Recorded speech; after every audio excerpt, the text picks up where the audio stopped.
Ok, gente, então, gravando aqui a aula. Depois eu vou subir o link lá na sala do Moodle. Vocês podem aí, por favor, assinar a lista de presença.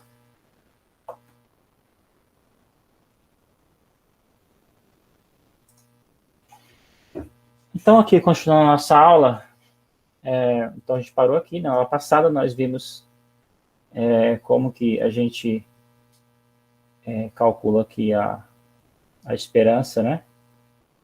E a variância da distribuição binomial. E o mais interessante foi o método que nós usamos, né? A gente usou aqui esse método aqui de decompor a distribuição binomial numa soma de variáveis aleatórias independentes de Bernoulli, né? Então, a gente vai ver que esse método aqui é muito interessante e a gente vai usar ele aqui outra vez. Mas o nosso assunto aqui, tá? Agora, entrando aqui na parte de inferência estatística, na última parte do curso. Então, a nossa ideia agora é a seguinte. Então, o nosso objetivo aqui é fazer afirmações sobre as características de uma população com base em informações dadas por amostras, tá? Então, pensa o seguinte. Então, por exemplo, aqui, vamos supor que a nossa população aqui, você tem uma população, sei lá, tá aqui esses pontinhos aqui, sei lá, eles podem ser uma característica que são pessoas, certo? Então, você tem aqui, pode ser uma população de alturas, tá? Então, tem aqui, esse ômega é o conjunto de todas as alturas dos alunos do IFG de Valparaíso. Então, o que seria uma amostra aqui? Uma amostra é você vir aqui e pegar escolher aqui uma amostra, né? Então, é um subconjunto da população. Mas essa amostra não pode ser escolhida de qualquer maneira, porque a nossa ideia aqui, por exemplo, aqui seria estimar, vamos supor aqui que a gente sabe que você pegar a altura de todos os alunos do IF, então vai ter uma média aqui, né? Esse Mi aqui, vamos supor que é a média das alturas da população, certo? Então, essa amostra aqui vai me dar uma X barra, ou seja, aqui vai ser a média da amostra. Vamos supor aqui que seja uma amostra aqui, uma amostra A. Então, a ideia é que a gente pode conhecer, a nossa ideia é tentar descobrir quem é esse Mi aqui a partir da amostra, tá? Pode parecer à primeira vista impossível, mas não é, tá? Porque se essa amostra for bem escolhida, a gente pode aproximar razoavelmente essa Mi aqui, ó, a partir da X barra. Então, a gente vai ver que a gente já tem as ferramentas para fazer isso, para conhecer ou estimar quem é essa média Mi usando apenas os dados da amostra. Então, é nesse sentido, tá? Fazer afirmações sobre as características da população com base em informações dadas por amostras. Então, por exemplo, a gente pode... pensa nisso. Tá? A informação que você quer saber é a média, digamos, da população inteira, das alturas das pessoas, usando apenas uma amostra. Bom, a gente sabe, por exemplo, nesse caso aqui, que, por exemplo, as mulheres, em geral, elas têm uma estatura menor do que os homens, né? Então, por isso é importante que a sua amostra seja aleatória, porque aí se sua amostra for aleatória, então a ideia é que você, por exemplo, essa amostra aleatória, a gente vai definir agora rigorosamente o que é isso, o que é amostra aleatória, a gente só vem usando esse conceito mais intuitivamente, né? A ideia é que as características da população se reflitam na amostra. Então, por assim dizer, uma amostra bem escolhida, ela vai ser representativa, inclusive, da quantidade de homens e mulheres, né? Então, isso aí vai se refletir também nas alturas. Então, o segredo aqui é a aleatoriedade, tá? Porque essa aleatoriedade vai nos permitir usar as ferramentas de probabilidade. Então, vamos começar assim, então. Nosso objetivo é esse, tá? Então, conhecer características da população com base em informações dadas pelas amostras. Então, uma primeira informação que a gente pode estar interessado é em saber a média, né? dos valores da população. Quando fala população aqui, vocês sabem, não são populações de pessoas, né? Mesmo quando você fala que é uma população de pessoas, você está interessado em algum aspecto quantitativo, no caso aí as alturas, né? Poderia ser outra coisa, peso, idade, assim, renda, assim por diante. Então, a definição é essa. Então, população é o conjunto de todos os elementos ou resultados sob investigação, amostra qualquer subconjunto da população. Então, olha, lá na probabilidade, a gente chama de espaço amostral, né? Então, o que a gente está chamando aqui de população, ó, é aquele espaço amostral ômega lá da probabilidade, né? O que a gente está chamando aqui de amostra é um evento, né? Um subconjunto aqui de ômega. Então, a gente está só aqui mudando a nomenclatura, tá? Mas é a mesma coisa, tá bom? Então, na linguagem aqui estatística, a gente vai chamar de população e amostra. Muito bem, então isso aqui é um típico problema que a gente vai poder resolver aqui. Nosso objetivo é desenvolver aqui um maquinário, né? Para a gente poder resolver esse tipo de problema. Então, aqui está um problema típico de inferência. Uma máquina de encher pacotes de café automaticamente é regulada para enchê-los segundo uma distribuição normal, com média μ de 500 gramas e desvio padrão de 10 gramas. Então, pensa assim, ó. Qual que é o objetivo aqui? É que o pacote tenha 500 gramas. E esse desvio padrão aqui, a gente sabe que o desvio padrão é uma medida de erro, né? Então, a primeira coisa, você pode pensar assim, não, mas para que isso? Por que você, por assim dizer, regula uma máquina para entregar um pacote, entregar uma quantidade com erro? Por que você não entrega logo um pacote com 500 gramas e ponto final, certo? 500 gramas, tá aqui o pacote, 500 gramas. Pronto, acabou. Esquece estatística, esquece. Entrega um pacote de 500 gramas, exatamente 500 gramas. Se isso fosse possível, certo? Realmente não precisaria de estatística.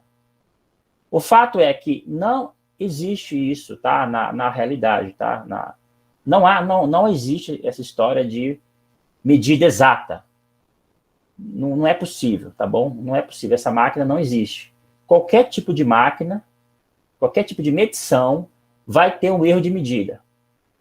Tá? Isso é um fato. Nenhum aparelho, jamais ninguém construiu um aparelho, né, que vai entregar uma medida exata. Sempre vai existir um erro na medida. E esse erro na medida, ele é modelado pelo desvio padrão. Então, a questão basicamente é assim, já que a gente vai errar na medida, não tem jeito, não há escapatória, não tem saída. Então, o que nos resta é pelo menos controlar esse erro. Eu posso errar, mas eu vou errar dentro de uma margem. Então, é isso que dá para fazer. Então, é assim, olha, não dá para encher os pacotes com 500 gramas exatamente. Mas dá para garantir, assim, que 95% dos pacotes vão estar lá com um peso lá, né, de, por exemplo, entre 498 gramas e 502 gramas, tá bom? Então, isso aqui dá para garantir. Então, você, de repente, ali, você pode até encher um pouquinho a mais, né? Pode passar um pouquinho, né? Não pode passar muito, senão o fabricante pode ter um prejuízo, né? Não pode ficar muito abaixo também, porque senão aí você pode ter aí um problema aí com o consumidor, né? Você está ali vendendo aí um produto com uma quantidade menor do que você está dizendo que tem na embalagem, né? Então, mas esse controle dá para fazer e a gente vai mostrar, então, como faz isso. Então, muito bem. Então, explicado aqui que não tem escapatória, tá? A produção de erros é inerente a qualquer processo de medida. Resta-nos, então, pelo menos, ter um controle sobre esses erros. Então, aí, feito assim, então, essa máquina é regulada. Então, como assim? Como é que a gente pode, talvez, pensar como assim, né? Ela foi regulada? Então, vamos lá. Você pode pensar assim, essa máquina está na fábrica, né? Passou por após, assim, ela ter saído da linha de produção, certo? Está lá prontinha para ser vendida. Tudo no lugar, né? Não teve nenhum desgaste, tudo zerado, aí vamos supor, eles podem fazer um teste lá, né?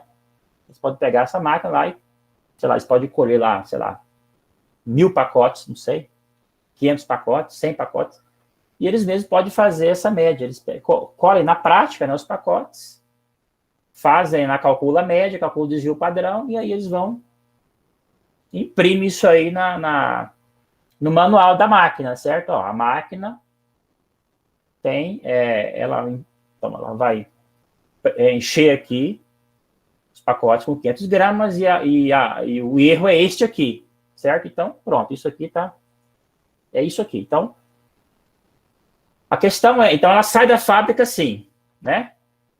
Agora, acontece que essa máquina está sendo usada, ó, a máquina agora está sendo usada e aí ela pode desregular, como é normal, né? Com desgaste, essa máquina pode se regular. Acontece que é o seguinte, quando a máquina se desregula, o único parâmetro que se altera é a média, permanecendo a mesma variância. É como se fosse assim, né? A precisão dela nunca muda, né? A margem de erro dela nunca muda, mas o que ela pode errar é o alvo, né? Por algum mecanismo interno, ela pode, digamos, desviar, né? Em vez de estar enchendo ali os pacotes ao redor de 500 gramas, ela pode desregular a média, né? E começar a encher os pacotes em redor, sei lá, de 495 ou de 505, ou assim por diante. Tá, então isso aqui é um dado, tá? É uma informação que você tem. Então, em geral, se a gente vai ver aqui nesses programas de estatística, a gente não vai estar assim sempre no escuro, né? A gente tem alguma informação, tá bom? No caso aqui, a gente tem informação sobre como é que essa máquina enche, como é que é a distribuição de probabilidade dela. É uma distribuição normal, né? Olha lá. A gente sabe que ela segue uma... Então, a gente já tem essa informação, né? A gente sabe pelo menos que a X, né? A distribuição aqui, X modela a última dos pacotes, então ela é normal, com média 500, e desvio padrão é 10. A gente põe aqui sempre ao quadrado, então é 100, né? A variância, né? Então, quando ela desregula, você sabe que quando ela desregula, então ela tem que, quando ela desregula, só o que altera é a média, né? Mas a margem de erro aqui, o desvio padrão permanece o mesmo.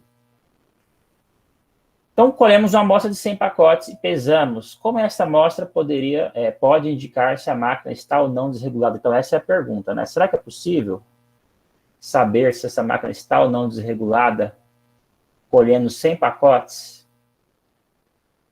Quer dizer, em um dado momento, na produção lá, você pega 100 pacotes, pesa cada um deles. Será que a partir dessa amostra dá para saber se a máquina está ou não desregulada? Ou seja, dá para saber se eu chamo ou não o técnico? Essa é a pergunta, tá? Então, a gente vai voltar aqui agora. A gente já vem falando dessas amostras aleatórias simples desde lá do primeiro módulo, né? E a ideia, gente, a proposta é justamente essa, tá? A gente vinha usando um conceito de maneira intuitiva, né? Tá? E aí, vocês vão acostumando com aquele conceito, vão usando ele, né? Em um dado momento, a gente vem aqui dar a definição formal. Até porque, gente, as definições formais, a utilidade dela é para você fazer prova, tá? Se vocês observarem aquele livro do Triola, ele não tem, assim, definições muito rigorosas, porque justamente ele não faz muitas demonstrações, tá? Então, quando a gente precisa fazer alguma demonstração mais rigorosa, aí a gente precisa ter definições rigorosas, tá bom? Isso é importante para a gente. Então, o que é uma AAS? Uma amostra aleatória simples. Então, vamos começar assim, ó. Utilizando um procedimento aleatório, sorteia-se um elemento da população, sendo que todos os elementos têm a mesma probabilidade de ser selecionado. Repete o procedimento até que seja sorteada todas as N unidades da amostra. Gente, ó, é o modelo, ó, é o que a gente vem usando bastante quando a gente fala das urnas, né? Então, você pensa assim, né? Você tem uma urna lá, sei lá, com 10 bolas, aí você quer sortear 3 bolas, uma amostra de 3 bolas da urna. Pensa que essas amostras, essas 10 bolas estão numeradas, assim, 1, 2, 3, até 10, né? Como é que você sorteia nessa urna uma amostra aleatória com 3 elementos? Então, você chacoalha essa urna, né? Aí você escolhe uma bola. Qual é a probabilidade de você tirar uma bola lá? Né? 1 sobre 10? Aí você devolve a bola, tá? Você devolve, porque a próxima aqui também vai ter 1 sobre 10, e a próxima bola, se tirar, vai ter 1 sobre 10, né? Então, você vai, por isso que é sempre com reposição, né? Porque aí com a reposição, você vai garantir que cada um das bolas tem a mesma chance de ser escolhida. Se você não devolver, a próxima, se você não, aqui é com reposição, né? Se você não devolver, a primeira bola é tirada com 1 sobre 10, mas a segunda vai ser tirada com quantos? Aí vai ser 9 lá, vai ter 9 bolas, né? Aliás, embaixo, né? Se você não tirar...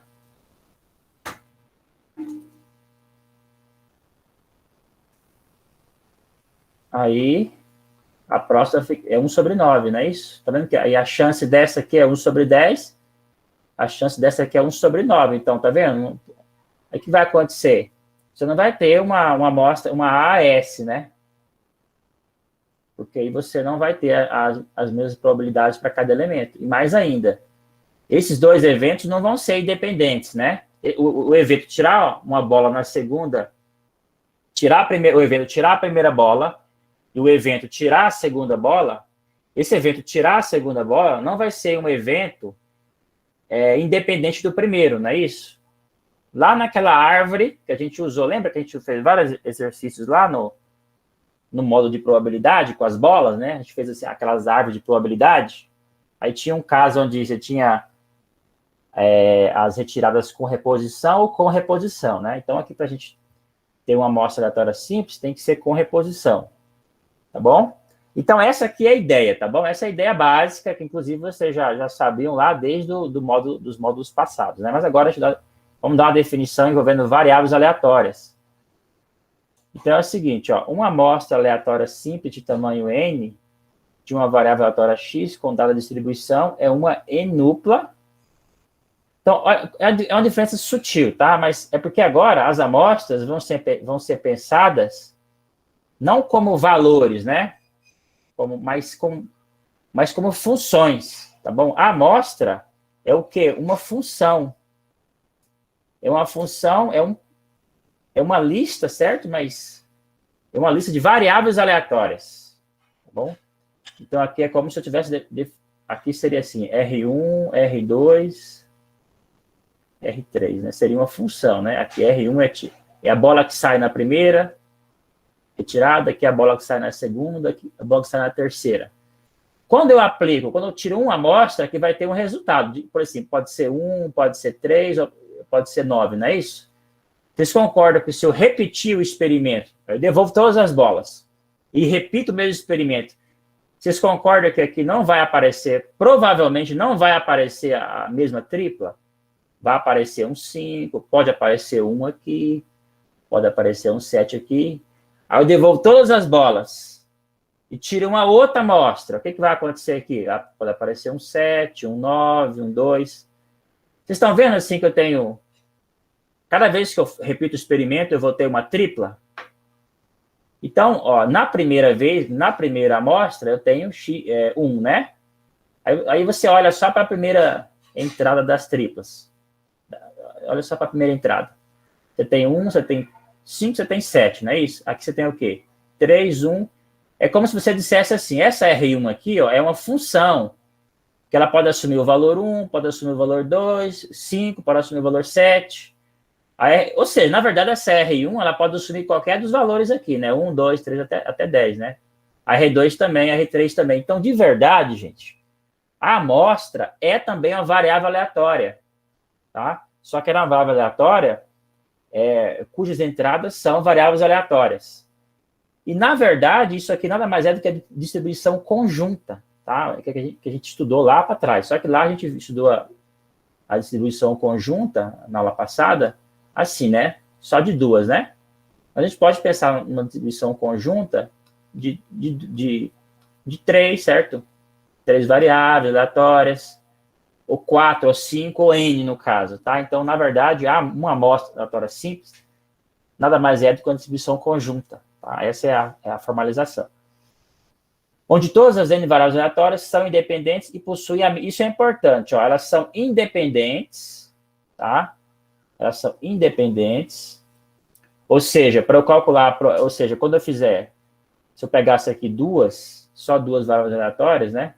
E fizesse aqui a distribuição conjunta naquela tabela de dupla entrada que a gente estudou, para achar a probabilidade ali se quisesse fazer ali para achar cada elemento da matriz, né, da matriz de dupla entrada ali, da tabela de dupla entrada, cada elemento ali, você multiplica as distribuições marginais, né, da x1 com a x2.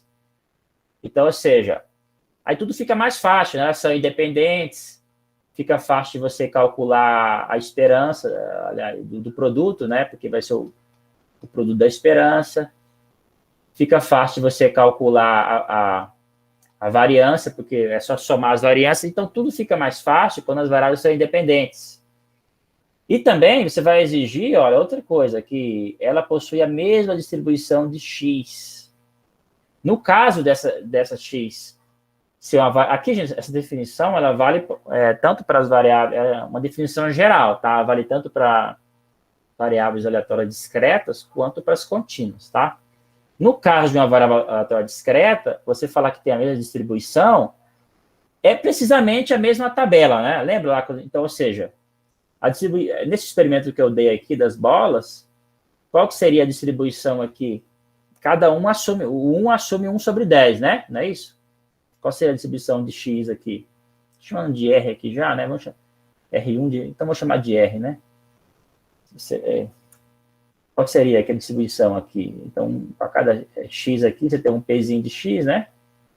Então, aqui 1, 2, 3, 4, 5, até 10, não é isso? Se fosse aqui calcular a distribuição desse experimento, qual é a probabilidade de sair 1? Não é 1 sobre 10? E de sair 2? Não é 2 sobre 10? Aliás, 1 sobre 10, e por aí vai, né? Até o último, que é 1 sobre 10, né? Se você olhar para... Eu falei de uma terna, né? Ou seja, a terna aqui é quem? R1, R2, R3, né? R1 é a variável aleatória, é o valor que sai na primeira retirada. R2 é o valor que sai na segunda retirada. R3 é o valor que sai na terceira retirada. Cada um, elas são independentes, porque o que sai na segunda retirada não depende do que saiu na primeira, né? E mais ainda, se você fizer, qual que seria a distribuição de probabilidade dessa aqui, da R1, por exemplo? Vou chamar aqui de Y, para não diferenciar da outra, digamos aqui com P de Y. Essa aqui seria a distribuição de R1. Não seria a mesma coisa? Porque para R1, você está pegando as bolas lá, você está pegando na urna a própria X, né, o próprio experimento que você monta, né, você já está, quando você fala em retirar 3 bolas, você está decompondo essa ação em retirar uma bola de cada vez, com reposição, né. Então, essa R1, ou seja, qual é a probabilidade de sair a primeira bola, qual é a probabilidade de sair o 1 na primeira retirada? Não é 1 sobre 10? Não é 1 sobre 10? E de sair 2, não é 2 sobre 10? E de sair 3 também, né? E assim por diante até a última, que é também 1 sobre 10. Então, tá vendo? A distribuição de R1 é a mesma, né? Essa tabela aqui não é a mesma que essa? Não é a mesma função? Então, quando se tratar de variáveis aleatórias discretas, tá? Você dizer que cada uma dessas x1 aqui, x2, xn, tem a mesma distribuição de x, é exatamente isso. A sua Pzinha, a sua função Pzinha, vocês lembram quem é a Pzinha, né? A Pzinha de x é a probabilidade de x assumir o x, né? Então, aqui, ó, quem que seria... Essa aqui é a Pzinha, né? A x1 aqui, por exemplo, vamos chamar aqui a P1 de x. Essa P1 é a distribuição de x1.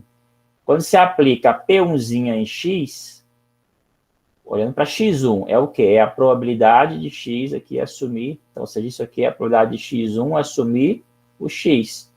Isso aqui é a mesma coisa de quem? Se as duas são iguais, isso aqui é quem? É o P de x.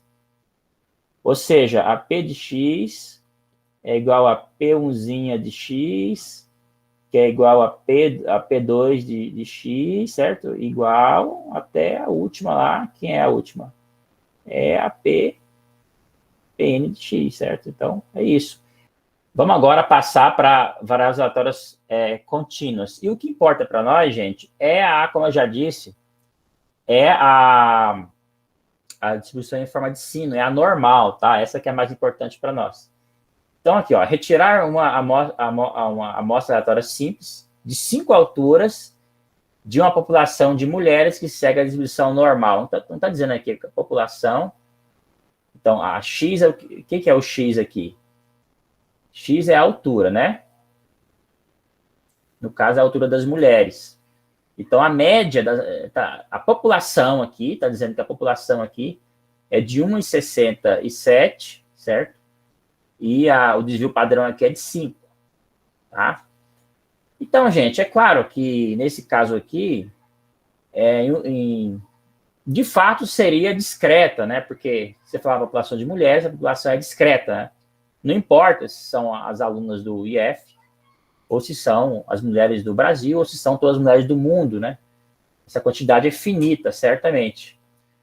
Só que a gente vai pensar nessa distribuição como uma distribuição contínua, tá bom? Por quê, gente? Porque a matemática é mais fácil, a matemática dos objetos contínuos é mais fácil do que a matemática dos objetos discretos, tá? O cálculo lá é feito não é feito em cima de R, as funções lá contínuas, né, as derivadas. Então, o aparato matemático ele é mais fácil de ser desenvolvido para objetos contínuos, tá? Então, a ideia aqui a gente sabe que na prática, essa X aqui seria discreta, né? Mas a gente vai trabalhar com um aparato contínuo. E a gente vai aproximar, por assim dizer, esses valores discretos por valores contínuos. Bom, então a gente vai pensar sempre quando a gente pensar aqui, quando falar que X tem uma distribuição normal, você pensa sempre na distribuição em forma de sino, tá? Pensa sempre na distribuição aqui em forma de sino. Muito bem. Aí eu peguei e joguei esse comando no R, ó. rnorm 5, 61, quem sabe... Então, rnorm 61, 167, sd... 5. O que quer dizer isso aqui? Estou dizendo assim, ó. Estou pedindo para o R me dar uma amostra aleatória de comprimento 5, tá? De uma população normal, tá bom? Que tem distribuição normal, cuja média, esse MEAN, a tradução do MEAN, é média em inglês, tá? Isso aqui é média. E desvio padrão 5. Esse SD é a abreviação de Standard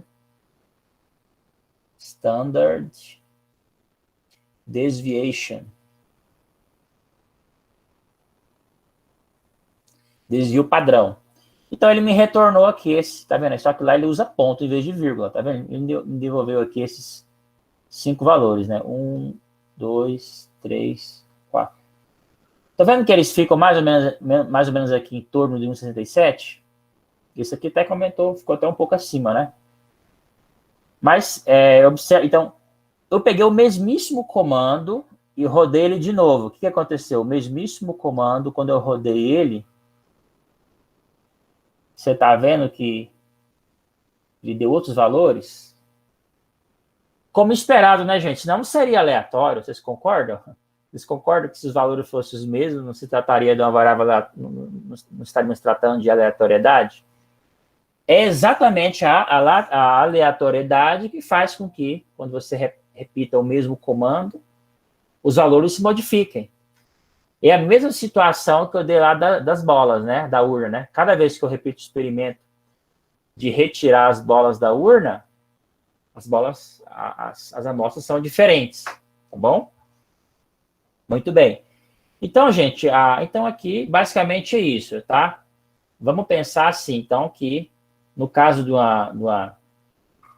uma distribuição aqui contínua, é como se, então, claro que isso aqui vai ter tem os algoritmos, né, que simulam essa aleatoriedade, então isso já entraria no outro estudo aí, mais de computação, né? O que importa para a gente aqui é entender a ideia. Então, qual é a ideia que está por trás aqui? A ideia que está por trás é a seguinte, ó. Quando eu faço aqui quando eu faço aqui, eu faço aqui, eu calculo essas amostras aleatórias no R, o que está acontecendo? Ela está respeitando essa distribuição. O que que significa, por exemplo? A gente já fez esse exercício aí para trás, né, que se eu pegar aqui esse 1,67 e tirar 2 desvios padrões, o desvio padrão aqui é 5, né? Se eu tirar 2 desvios padrões, aqui fica o quê? 1,57, não é isso? E se eu somar 2 desvios padrões, vai ficar 1,77. Então, ou seja, tem uma faixa aqui que vai de 1,57 até 1,77. Gente, essa faixa aqui, eu estou olhando sempre aqui no eixo X, tá? Então, quando eu faço o desenho aqui em cima do sino, é só para a gente visualizar o que está acontecendo aqui. Então, os valores, eles não estão aqui em cima, os valores estão aqui, ó. Os valores são pontinhos aqui, os valores estão espalhados, só o que existe, gente, são números espalhados na reta, tá? Então, o gráfico aqui é uma medida do quanto esses números estão, de como eles estão espalhados na reta. Então, ou seja, esses dois extremos aqui está dizendo assim, que a probabilidade, a gente já fez essa conta aí, né?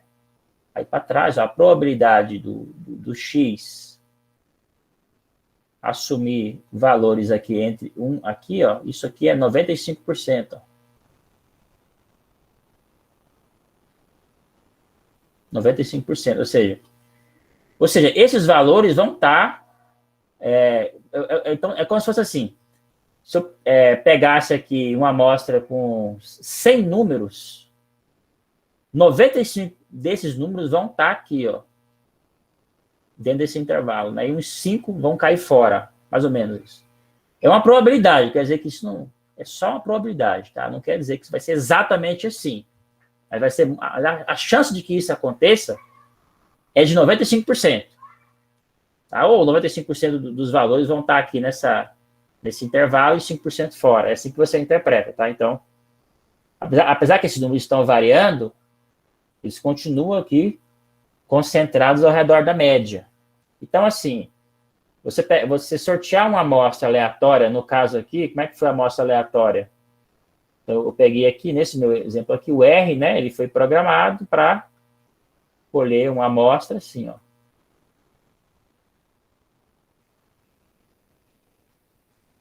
Onde cada xi desse aqui, ele respeita o quê? Ele é uma distribuição normal, com média 1,67 e desvio padrão 25.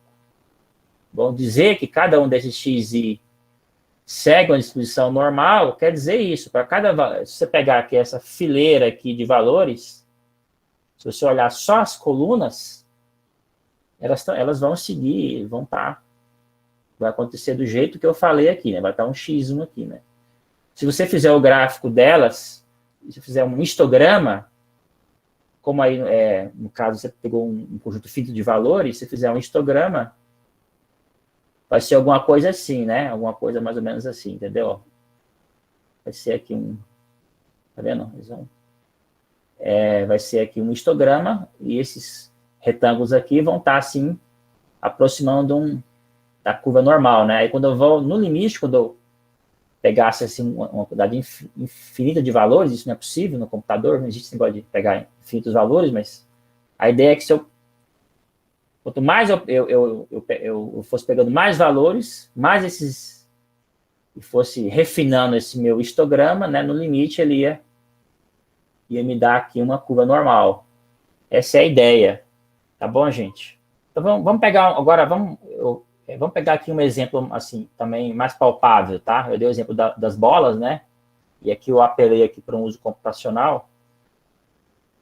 Mas vamos ver assim, um caso assim, onde a gente vai ver umas contas aqui sendo feitas, tá? Vamos começar assim. Então, considera essa população aqui de 1, 3, 5, 5, 7. Então, a primeira coisa que você pode estranhar é assim, mas o conjunto não tem repetição. Não, mas isso aqui não são números, tá, gente? Esse 1, 3, 5 é só uma representação, tá? Isso aqui pode ser uma bola, tá? Você pode pensar se isso aqui é uma bola que tem o valor 1, uma outra bola que tem o valor 3, uma outra bola que tem o valor 5, e outra bola que tem o valor 5. Então, essa bola não é igual a essa, não é igual, né, gente? São dois objetos distintos, certo? Então, esse 5 aqui, você está usando aqui um número, né? Mas, não necessariamente aqui, você pode materializar, né? Para você ficar fácil de entender. Pode pensar que é uma urna aqui com as bolas, tá? 1, 3, 5, 5 e 7, tá bom? Só que a variável aleatória, ela faz assim, ela aplica, né? A x aplicada na bola, né? Quando você pega a x e aplica na bola, ela devolve o número da bola. X aplicado na bola 3 vai te devolver quem? Vai te devolver o número 3. Tá, então, é um exemplozinho artificial, tá? Não tem nada de especial nesse exemplo, mas ele é muito útil para a gente, é muito didático, para a gente poder dar um exemplo concreto, né? Dessas definições aqui que são bastante abstratas, né, gente? Então, a gente tem que trazer aqui um exemplo mais concreto, para a gente entender. Então, para a gente entender, quanto mais simples for o exemplo, melhor. Muito bem, então a distribuição, essa variável aleatória, é assim, né? 1, 3, 5, 7. Porque eu peguei só aqui os números, né? Ou seja, aqui eu pego só os valores que ela assume. Então, ela assume... Quais são os valores que ela assume? 1, 3, 5 e 7. Então, agora a probabilidade de sair 1 é 1 sobre 5. 3 é 1 sobre 5. A probabilidade de sair o 5 é 2 sobre 5. Por quê? Porque eu tenho duas bolas lá na urna. Duas bolas com o número 5. Portanto, é 2. A probabilidade de eu escolher uma dessas bolas é o quê? É 2 sobre 5. Tá? A probabilidade de escolher a bola 7 é 1 sobre 5. Então, tudo bem? Aí a gente vai... a escolha com reposição de todas as amostras possíveis de tamanho 2 dessa população forma uma AS. Então, olha só que interessante, ó. A escolha com reposição de todas as amostras possíveis. Então, vamos pegar aqui todas as amostras possíveis de tamanho 2. Ela forma uma AAS. Muito bem, então vamos tentar entender por quê. Então, para formar uma AAS, então, primeiro, a X1 e a X2 tem que ser independente. E elas são independentes. Por quê? Porque, eu não falei aqui, mas essa escolha aqui é com repetição, tá bom? A escolha com reposição, tá vendo? Tá dito aqui. E ela possui a mesma distribuição de x. Por que ela possui a mesma distribuição? É o que eu já até comentei lá para cima, no outro exemplo que eu falei das bolas, né? Porque cada uma das... Você tem aqui a x1 e a x2, não é isso? Se você fizer a distribuição da x1, a x1 é a primeira escolha, né? A x2 é a segunda escolha. Então, em cada uma delas, tanto para x1 quanto para x2, você vai ter uma tabela dessa, certo? Tanto para x1 quanto para x2. Você vai ter a mesma tabela. Por que você tem a mesma tabela? Porque a x1 e a x2 são independentes. Se não fosse com reposição, aí você teria duas distribuições diferentes. Aí não seria uma amostra aleatória simples, né? Você teria duas funções de distribuição diferentes para x1 e x2. Tá bom? Então, é por isso que ela é uma AAS, tá? Agora, a gente viu também que, na verdade, usando a nossa linguagem, usando o que a gente viu na aula passada, uma AAS, uma amostra de tamanho 2, o que ela é? Ela é uma distribuição conjunta, tá? É exatamente isso. Bom, o que é uma amostra aleatória? Complemento 2 é uma distribuição conjunta das duas variáveis, né? E a distribuição conjunta, ela tem uma tabela de dupla entrada, não tem? Aqui, ó. Então, aqui é a x2, tá? Então, aqui é x2, tá aqui. Tá nas linhas aqui, assume valores 1, 3, 5, 7. A x1 também assume o valor 1, 3, 5, 7. Então, o que é essa primeira entrada aqui? 1,25 é o quê? É a probabilidade de x. Então, essa primeira entrada aqui, ó. Esse elemento A, primeiro elemento aqui da tabela é o que? A probabilidade de x do x1 assume 1 e o x2 assumir 1 também, né? Então, a gente viu como elas são independentes, é só você multiplicar, né? 1 sobre 5 vezes 1 sobre 5, né? Você multiplica aqui os elementos correspondentes.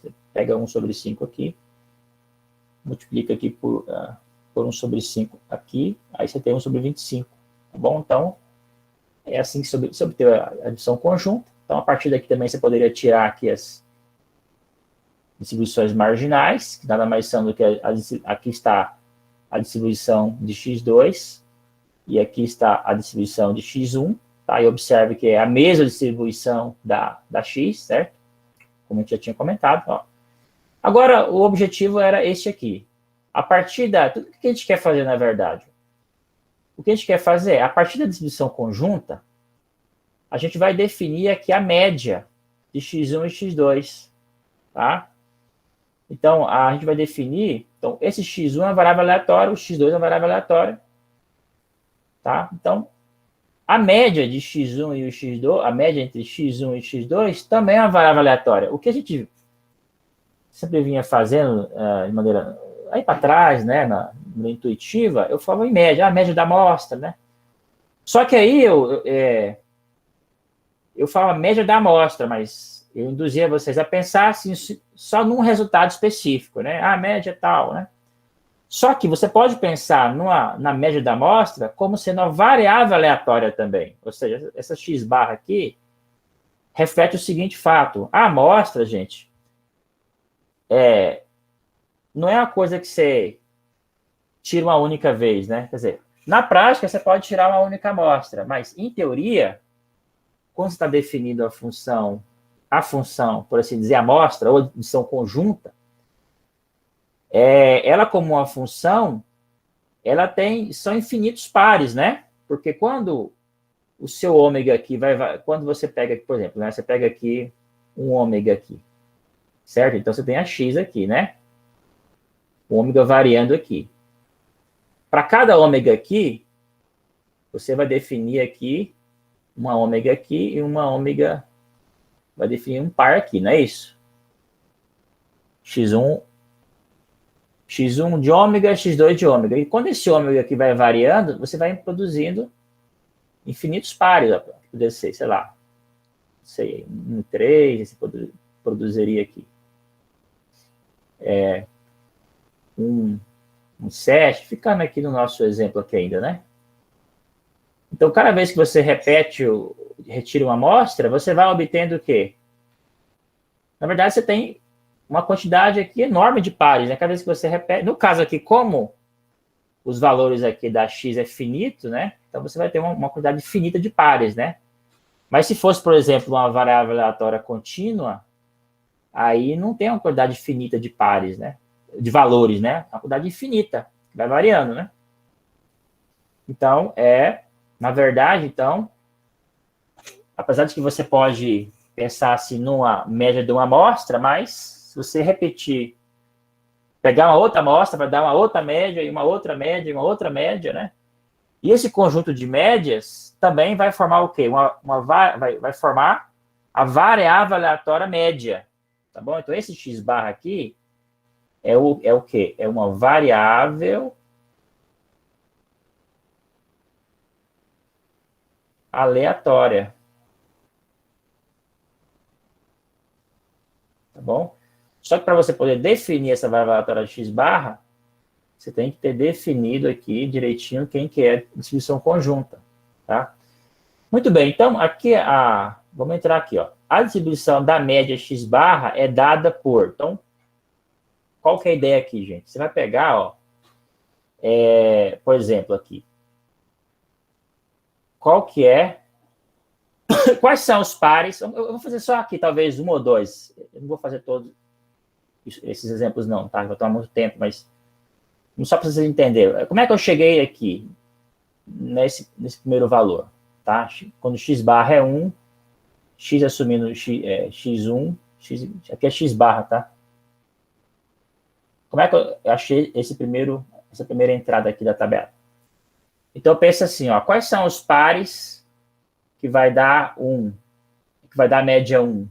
É só 1 e 1, vocês concordam? Porque ó, a média de 1 com 1 vai dar 1, né? Só tem isso aqui. Então, por exemplo, eu estou calculando aqui, qual é a probabilidade de x barra assumir 1, né? Não é, isso aqui, não é assim que eu calculo essa primeira entrada? Qual é a probabilidade de x barra assumir o valor 1? Quem é esse evento aqui? X barra igual a 1. Passo a passo aqui. Só pode ser quem? 1 e 1, né? Concorda que é 1 e 1? Ou seja, para você ter... Porque a média é o único jeito, porque os valores não são esses aqui, 1, 3, 5, 7, né? O único par aqui cuja média vai ser 1, vai ser 1 e 1, né? Porque se você pegar aqui 1 e 5, qual que é a média de 1 e 5? 1 mais 5 é 6, dividido por 2 é 3, né? Pegar 3. 1 mais 3 é 4, dividido por 2 é 2. Então, o único é esse aqui, né? E qual que é a probabilidade de sair esse par? Ou seja, qual é a probabilidade de sair aqui 1 e 1? De aparecer esse par? É o quê? É x, x1 assumir 1 e x2 assumir 1. E onde é que você pega esse valor aqui? Não é aqui, ó. Qual é a probabilidade de x1 assumir 1 e x2 assumir 1? É 1 sobre 25, não é isso? Então, é por isso que você ficou aqui, ó, 1 sobre 25, ó. Mesma coisa aqui, ó. Qual que é a probabilidade da média ser 2? O que você pegou aqui? Qual é a probabilidade da média ser 2? Então, o que tem que acontecer para a média ser 2? É a probabilidade de você ter esses pares aqui, né? Quais são os pares para ser 2? Tem que ser o quê? 1 e 3? Ou 3? Tem mais, né? Média 2, 1, 3. Vai dar média 2, o 3, 1 também vai dar média 2. Tem mais algum? Vai dar média 2? Eu acho que não, né? Porque aqui não tem 2, né? 2, 2, 4. Dividido por 2 é 2. Então é só esse, concorda? É 1 e 3, né? O único jeito que tem da média ser 2 é se aparecer a bola 1 e 3, né? 1 e 3, certo? Porque aí 1 mais 3 é 4. Mas pode aparecer tanto 1 e 3, quanto pode aparecer 3, 1. É por isso que eu peguei, 1, 3, 3, 1. Certo? Então, qual que é essa probabilidade aqui? A probabilidade dessa primeira aqui, de sair 1 e 3, é o quê? É 1 sobre 25, não é isso? Porque a probabilidade de x assumir 1 é sobre 25, de sair 3 é 1 sobre 25 também. Então, aliás, é 1 sobre 5. Tá? Qual é a probabilidade de sair esse par 1 e 3? Você pega aqui, né? Ó, x é igual a 1, x2 é igual a 3. Peguei aqui, né? Certo? Peguei aqui. O outro aqui é a mesma coisa, né? 1 sobre 25 também, ó. Então, é 2 sobre 25. Então, fica como exercício vocês preencherem o resto, tá?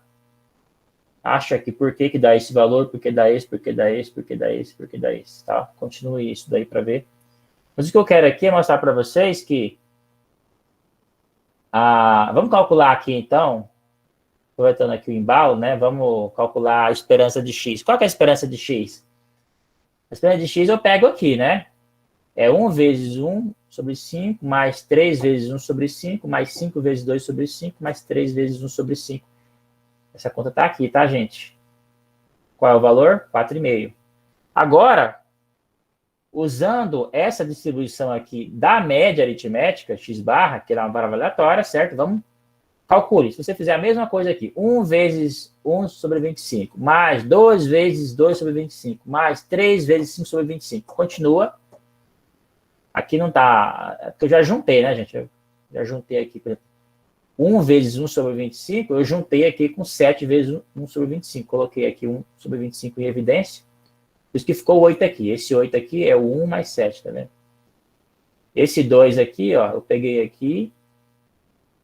É só esse mesmo, né? Esse 3 aqui também é isso aqui. O 9 aqui, ó, 6 sobre 25, eu peguei aqui, ó. 6 sobre 25. Eu peguei aqui, ó, 5 mais 4, 9. Tá? Então, essa conta padrão, vocês já fizeram exercícios assim. Observe que as duas médias são iguais, tá? Isso não é coincidência, tá? Não é coincidência que a média, a esperança da x barra é a esperança da x. Vamos ver por que isso acontece? Então, para finalizar, vamos provar aqui isso, tá? Ó. Distribuição amostral da média. Então, se você pegar o x, se x for uma variável aleatória com média μ e variância sigma ao quadrado, importante, ó, essa aqui é essa amostra é a AS, tá? Uma amostra aleatória simples. O que significa dizer que essa amostra aleatória é simples? Significa dizer de cara, ó, que primeiro, essas x1, x2, xn são independentes, tá bom? E mais ainda, né? Cada uma dessas distribuições aqui, ela é uma distribuição, ela tem a mesma,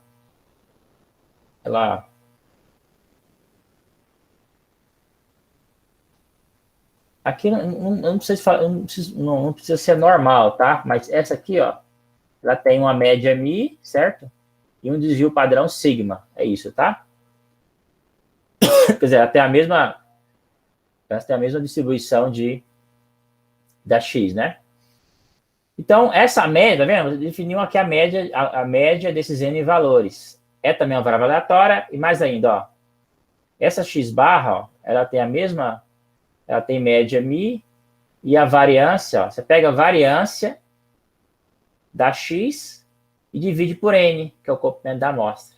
Legal, né? Então, você vê que a esperança, né, da média, ela não se altera, né? Ela continua, a média, né? Você pega a amostra, se for aleatória, a média dessa amostra vai ser igual à média da população, né? E a variância fica dividida por n. Como é que a gente prova isso? Então, primeiro, vou usar esse fato aqui, ó. Se você... que a esperança da soma das variáveis aleatórias, a esperança da soma é a soma das esperanças, e que se pegar a esperança de um número vezes uma variável aleatória, você pode puxar, né, pode tirar esse número para fora, multiplicando. Então, ela tem essa linearidade que a gente vai usar. Então, se você aplicar essa linearidade aqui, ó, tá vendo? Se você aplicar aqui, ó, como x barra, tá vendo? Ó, x barra é 1 sobre n vezes uma soma. Quando você aplica a esperança na x barra, esse 1 sobre n pula para fora, aí fica a esperança da soma de x1 até xn. Quando você aplica a esperança nessa soma, então fica a soma das esperanças, né? Estou usando o quê? Usando essa propriedade aqui. Agora, até aqui eu não usei ainda, para chegar até aqui eu não usei ainda nada sobre a x1, não usei a hipótese de ser uma AS, certo? Mas a hipótese é usada aqui, ó. Porque como essa amostra aqui, você tem uma AS, né, uma amostra aleatória simples, então a esperança de todas as x, né? A x1, a x2, a xn, até a xn, todas elas têm a esperança igual a μ. Por quê? Por definição, certo? Portanto, eu venho aqui e substituo aqui, ó, né? Tá vendo? Eu substituo cada uma dessas esperança aqui por μ, ó, tudo igual a μ, né? Então, eu tenho aqui... Quantas somas eu tenho aqui? N, uma soma de n parcelas, portanto, é n vezes μ. Então, 1 sobre n vezes n menos μ, eu vou cortar o n com n, vai sobrar μ. No caso da variância, aí eu vou usar essa propriedade. Ó, a variância de AX é A ao quadrado da variância de X. Então, veja, e aqui a variância também, a variância da soma é a soma das variâncias. Ó. Aí você aplica de novo aqui. Ó. Quando você aplica aqui, ó, a variância dos dois lados, como aqui tem 1 sobre n, ele vai sair ao quadrado, tá vendo? Aí eu saí com 1 sobre n ao quadrado, e aqui a soma das variâncias. Cada uma dessas variâncias de x, ó, cada xi tem variância igual a sigma ao quadrado. Por quê? É a definição da AS, tá? Quando você fala que cada uma das xi tem a mesma distribuição da x, isso significa que ela tem o mesmo esperança e tem o mesmo desvio padrão, não é isso? Porque não é essa distribuição que você usa para calcular a esperança de desvio padrão. Então, se a distribuição é a mesma, né? para duas variáveis aleatórias. Então, se duas variáveis aleatórias têm a mesma distribuição, então é claro que elas têm a mesma esperança e a mesma variância. Então, então aqui eu troquei, né? Cada variável aleatória, xi, x2, xn, tem esperança sigma ao quadrado. Então, eu tenho quantas parcelas eu tenho aqui? N parcelas de sigma ao quadrado. Então, aqui agora eu vou cortar aqui um n ao quadrado aqui com n ao quadrado daqui. Então, vai sobrar um n no denominador e o resultado fica sigma ao quadrado sobre n. Vamos voltar àquele problema dos pacotes de café. A pergunta, qual era o problema? A pergunta, né? Voltemos ao problema da máquina de encher pacotes, cujos pesos seguiam a distribuição normal. Média 500, desvio padrão 10. Escolhendo-se uma amostra de 100 pacotes e pesamos, temos que x barra terá uma distribuição normal com média 500 e variância. Então, aqui já estou usando um fato, tá? De fato, gente, isso aqui já é uma coisa mais avançada, tá? Isso não tá. Aqui não diz que a x barra tem a mesma distribuição da x, tá? Em geral, não tem. Tá bom? A x barra não tem a mesma distribuição da x. A x barra não tem. Mas no caso da distribuição normal, esse fato acontece, tá?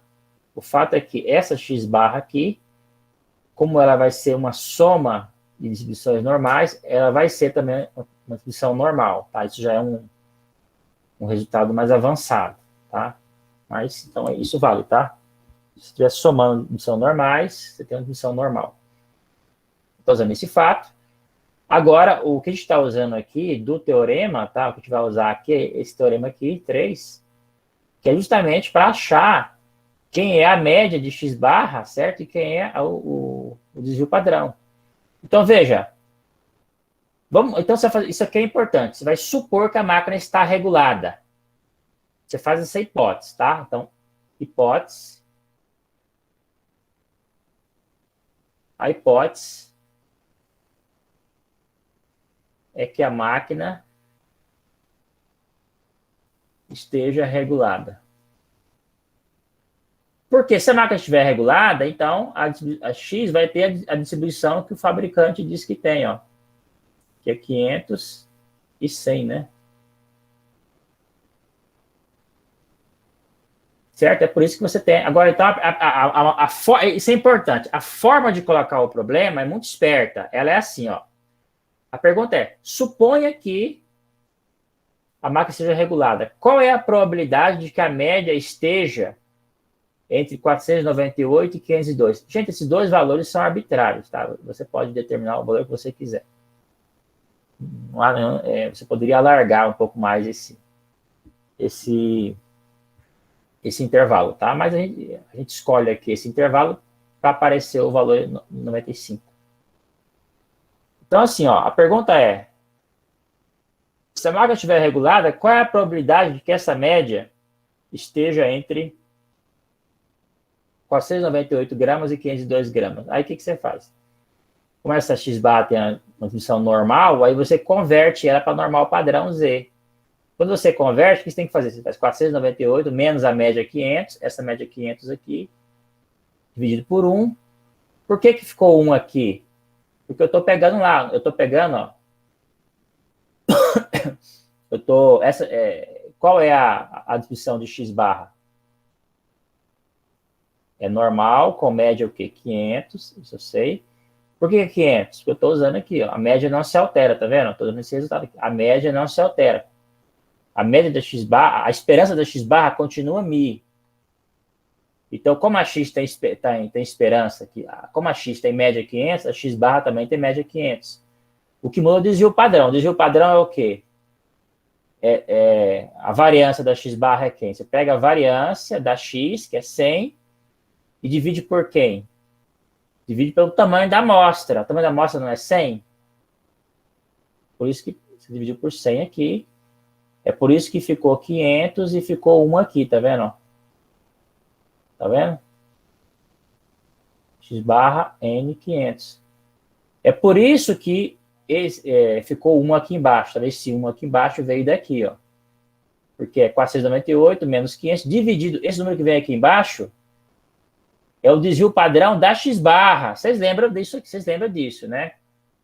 Para você converter aqui para normal padrão, você pega x menos a...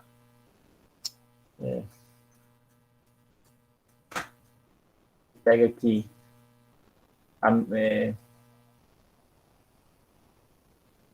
você pega aqui a